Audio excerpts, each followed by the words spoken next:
और मुझे विश्वास है कि हम लोगों ने जो काम किए हैं उन कामों के आधार पर जनता का आशीर्वाद इसलिए हमें मिलेगा। 80,000 से अधिक सरकारी परिसंपत्तियों का हम लोगों ने पुनरीक्षण का काम किया है और मुझे ऐसा लगता नहीं कि कांग्रेस कोई राजनीतिक परिणाम देने की स्थिति में उत्तर प्रदेश जैसे राज्य में है।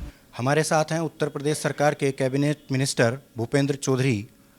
भूपेंद्र चौधरी उत्तर प्रदेश में पंचायत राज मंत्री हैं। गांवों की बाहुल्यता वाले उत्तर प्रदेश में आप इस महकमे की स्थिति समझ सकते हैं। मंत्री जी, आपका स्वागत है। धन्यवाद। सबसे पहले तो मैं यही जानना चाहूँगा कि आप संगठन से सरकार में गए हैं और आपको जैसे संगठन में बड़े पार्टी दायित्व देती रही, उसी तरह से आपको एक इतना महत्वपूर्ण विभाग सरकार ने दिया, तो आप अपने इस कार्यकाल में क्या कुछ खास कर पाए गांवों के लिए? उस प्रदेश की महान जनता ने उत्तर प्रदेश में 2017 में भारतीय जनता पार्टी को पूर्ण बहुमत की सरकार बनाने का अवसर दिया और पिछले 4.5 वर्षों में माननीय मुख्यमंत्री आदरणीय योगी आदित्यनाथ जी के नेतृत्व में ग्रामीण क्षेत्र में जो पंचायती राज विभाग है उसके द्वारा हमने गांव की आवश्यकता को ध्यान में रखते हुए काम किए। आपने देखा होगा देश के प्रधानमंत्री जी का एक संकल्प था स्वच्छ भारत मिशन का। ग्रामीण क्षेत्रों में बाहरी शौच के लिए लोग जाते थे, बड़ी संख्या में हमारी माताओं बहनों के मान सम्मान से जुड़ा विषय भी था, उनकी सुरक्षा से जुड़ा विषय भी था। पूर्व की सरकारों ने उसे कोई संज्ञान नहीं लिया। 2014 में यह अभियान प्रारंभ हुआ, लेकिन इसमें तेजी माननीय मुख्यमंत्री के बनने के बाद आदरणीय योगी आदित्यनाथ जी के नेतृत्व में भी सरकार ने इन्हें अपनी प्राथमिकताओं में शामिल किया और पूरे प्रदेश को निश्चित अवधि जो सरकार की भारत सरकार की गाइडलाइन थी 2 अक्टूबर 2019 को हमें पूरे उत्तर प्रदेश को पूरे प्रदेश को ODF करना था, बाहरी शौच से मुक्त घोषित करना था।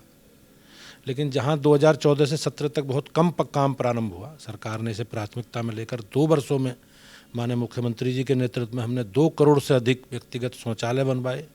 उनके रखरखाव, उनके उपयोग करने के लोगों को ट्रेनिंग देकर और बड़ी संख्या में इस काम को जो ग्रामीण क्षेत्रों में राजमिस्त्री थे, स्वच्छाग्रही थे, उनके माध्यम से एक काम को पूरा किया। ODF प्लस में ग्रामीण क्षेत्रों में हम लोगों ने सभी ग्रामीण क्षेत्रों में सामुदायिक शौचालयों का एक ग्राम सभा में जो ज़मीन है, भूमि है, उसकी उपलब्धता के अनुसार सामुदायिक शौचालय बनवाए हैं। उनके रखरखाव का काम स्वयं सहायता समूह को दिया है, उन्हें रोजगार भी मिला है। उन्हें 9,000 रुपये हम लोग सरकार राज्य वित्त आयोग की धनराशि से दे रही है, जिसमें 6,000 रुपये स्वयं सहायता समूह की महिलाओं के उनका मानदेय चला जाता है और 3,000 रुपये उनकी जो उपकरण सफाई उफाई के केमिकल वगैरह आते हैं उनमें आता है। ग्रामीण क्षेत्रों में आधारभूत ढांचा उपलब्ध हो, इसके लिए सरकार की ओर से सभी ग्रामीण क्षेत्रों में बहुउद्देश्य पंचायत भवन, निजी सचिवालय की कल्पना सरकार की है, प्रदेश के माननीय मुख्यमंत्री की है।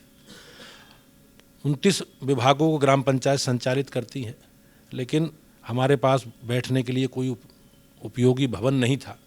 लेकिन सरकार ने, माननीय मुख्यमंत्री जी ने 24,000 पंचायत भवन थे, कुछ जीर्ण शीर्ण अवस्था में थे। अब सरकार ने संकल्प लेकर सभी ग्राम सभाओं में बहुउद्देश्य पंचायत भवन, मिनी सचिवालय बनाने का संकल्प लिया है। अधिकांश हमारा काम उस पर पूरा हुआ है और गाँव में आप जानते होंगे पंचायत सेक्रेटरियों की कमी है।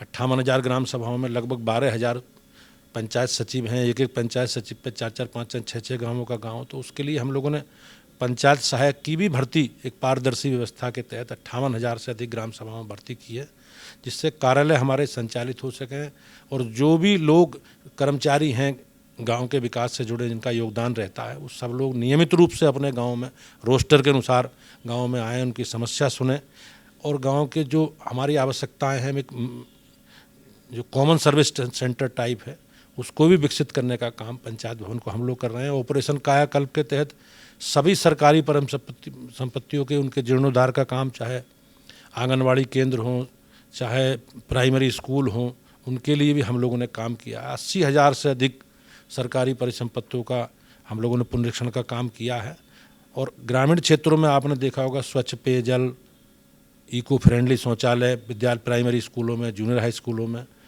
टाइल्स, अच्छी मेज कुर्सी की व्यवस्था हम लोगों ने की है। और आप देखेंगे निश्चित रूप से कि ग्रामीण क्षेत्रों में बदलाव आया है। सरकार गाँव में आधारभूत ढांचा उपलब्ध कराने के लिए, गाँव के विकास के लिए संकल्प है। और हम लोगों ने प्रदेश के माननीय मुख्यमंत्री जी के नेतृत्व में बड़े काम किए हैं और उस कामों का प्रभाव जनता में दिखाई देता है। मंत्री जी, आप संगठन में रहे, खासतौर से पश्चिम में बहुत एक्टिव थे। जब पिछली चुनाव हुए तो जो पार्टी का एजेंडा था उसको भी तय करने में आपकी महत्वपूर्ण भूमिका थी। अब आप एक बार फिर चुनाव में जा रहे हैं, तो क्या इस बार कोर इशू होंगे, क्या चीज़ें आप लेके पब्लिक के सामने जाएंगे जो मुख्य रूप से हैं? भारतीय जनता पार्टी हमेशा अपने कार्यकर्ता की सक्रियता और उसकी मेहनत के आधार पर, और चूंकि हम वर्तमान सरकार में हैं, केंद्र में भी सरकार में हैं, राज्य में भी सरकार में हैं, तो राज्य सरकार ने माननीय मुख्यमंत्री जी के नेतृत्व में जो काम हम लोगों ने किए हैं, उन कामों को लेकर हम लोग जनता के बीच में जाएंगे। चाहे बिजली हो, पानी हो, सड़क हो, शिक्षा हो, कानून व्यवस्था हो, ये सारे ऐसे मुद्दे हैं जिन मुद्दों पर हम लोग चुनाव में जनता के बीच में वोट के लिए निवेदन करने जाएंगे। हम लोग को याद दिलाएंगे कि पिछली बार जब सरकार हम में नहीं थे तो इस प्रदेश में किस प्रकार की कानून की स्थिति थी, किस प्रकार से लोग पलायन कर रहे थे, किस प्रकार से अराजकता थी। और चाहे कृषि से संबंधित विषय हों, चाहे जो भी जीवन यापन से जुड़े विषय हों, सुरक्षा से जुड़े विषय हों, हमारी माताओं बहनों को किस प्रकार से परिवार के लोग एक भय के वातावरण में जीते थे, घर से बेटी निकलती थी तो शाम को सुरक्षित आने तक उनके परिवार के लोग, माँ बाप को किस प्रकार की चिंता रहती थी, ये सारे विषय हम लोग जनता के बीच में रखेंगे।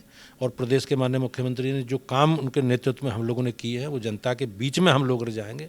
और मुझे विश्वास है कि हम लोग अपने संगठन के कार्यकर्ताओं की सक्रियता, उनकी मेहनत और सरकार के द्वारा जो भी काम प्रदेश की सरकार ने और केंद्र की सरकार ने किए हैं, उन कामों को बीच में रखकर एक बार पुनः इस प्रदेश की महान जनता से भारतीय जनता पार्टी के पक्ष में मतदान करने की अपील करेंगे।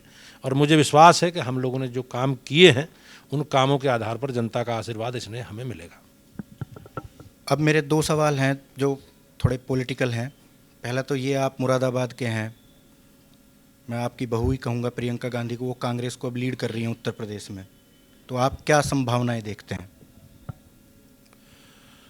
उनकी ससुराल के पक्ष के लोग मुरादाबाद में लंबे समय तक वो परिवार रहा है, लेकिन मुझे ऐसा लगता नहीं कि प्रियंका कभी शादी के बाद कभी मुरादाबाद उस परिवार में आई हो। अभी मैंने अखबार में सुना कि 15 तारीख में उसका कार्यक्रम।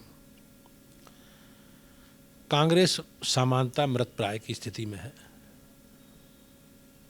और कांग्रेस को कोई नोटिस लेता नहीं। केवल कांग्रेस मीडिया में है, हवा में है, ज़मीन पे कांग्रेस का कोई जनाधार बचा नहीं है। और मुझे ऐसा लगता नहीं कि कांग्रेस कोई राजनीतिक परिणाम देने की स्थिति में उत्तर प्रदेश जैसे राज्य में है। कांग्रेस ने जो काम किए हैं पिछले वर्षों में और जिस प्रकार से 70 वर्षों में लंबे कालखंड में वो सरकार में रहे हैं, तो जनता के सारे विषय उनके संज्ञान में हैं। और जो उन्होंने जनता को जिस प्रकार से गुमराह करा है, सामाजिक स्तर पर भेदभाव, टकराव, तनाव उन्होंने पैदा किया है, तो वो सारे विषयों को जनता समझती है। और उत्तर प्रदेश की महान जनता और केंद्र की महान जनता इस विषय को समझ चुकी है। और अब मेरे विचार से कि राजनीतिक दृष्टि से कोई बड़ी भूमिका में कांग्रेस रहेगी, ऐसा मुझे लगता नहीं। ये मेरा आखिरी सवाल है, आपसे मौजू बनता है क्योंकि आप वेस्ट यूपी में बहुत आपकी पकड़ रही है पार्टी की और राजनीति के आधार पर, और ख़ास तौर से आपकी अपनी कम्युनिटी में। इस बार किसान आंदोलन चल रहा है, तमाम लोगों का कहना ये है, मैं मुजफ्फरनगर बागपत घूम के आया हूँ, कि जाट नाराज़ है भाजपा से और छिटक सकता है। आप क्या मानते हैं, क्या वाकई नाराज़गी है? देखो, राजनीतिक दृष्टि से पश्चिमी उत्तर प्रदेश भारतीय जनता पार्टी के लिए हमेशा उपजाऊ भूमि रही है। जब खराब समय था 2002, 2007, 2012 के जो विधानसभा चुनाव हुए, उन विधानसभाओं में पूरे प्रदेश के मुकाबले भारतीय जनता पार्टी के राजनीतिक परिणाम भारतीय जनता पार्टी के पक्ष में रहे हों। चाहे 2014 का चुनाव, 7 का चुनाव हो, चाहे 12 का चुनाव या 2 का चुनाव, भारतीय जनता पार्टी के बहुत बड़ी संख्या में कार्यकर्ता हमारे क्षेत्र में इसी पूरे प्रदेश के साथ यहाँ भी सक्रिय हैं। और जहाँ तक किसान आंदोलन से जो माहौल बना है, राजनीतिक दलों के पास कोई राजनीतिक एजेंडा अब नहीं है। प्रदेश की सरकार ने और माननीय मोदी जी के नेतृत्व में केंद्र की सरकार ने जो भी राजनीतिक विषय थे उन सबको समाधान करने का काम किया है, या उनका समाधान करने का हम लोग आगे बढ़ रहे हैं। तो उनके पास कोई मुद्दा नहीं है। किसानों के कंधे पर बंदूक रखे लोग राजनीतिक एजेंडा सेट करने की कोशिश कर रहे हैं। इस आंदोलन के माध्यम से लोग अपनी राजनीतिक संभावना देख रहे हैं, राजनीतिक को अपने को स्थापित करने का उन्हें संभावना के रूप में देख रहे हैं। मुझे लगता नहीं कि प्रदेश की महान जनता जो सरकार ने काम किए हैं उनके अनुसार, जो उनकी अपेक्षा के अनुसार, किसानों की अपेक्षा के अनुसार, उसमें कोई संभावना नहीं है। ये इस प्रदेश की महान जनता चुनाव के माध्यम से हम सब लोगों को बता देगी। आप थे उत्तर प्रदेश के पंचायत राज मंत्री भूपेंद्र चौधरी। मंत्री जी का साफ कहना है कि उत्तर प्रदेश में अपने विकास के दम पर बीजेपी फिर लौट कर आएगी। प्रियंका गांधी कोई बड़ी चुनौती नहीं है और पश्चिम उत्तर प्रदेश में खास तौर से चल रहा किसान आंदोलन केवल राजनीतिक एजेंडा है। जरूरी खबरों से अपडेट रहने के लिए हमारा YouTube चैनल जरूर सब्सक्राइब करें।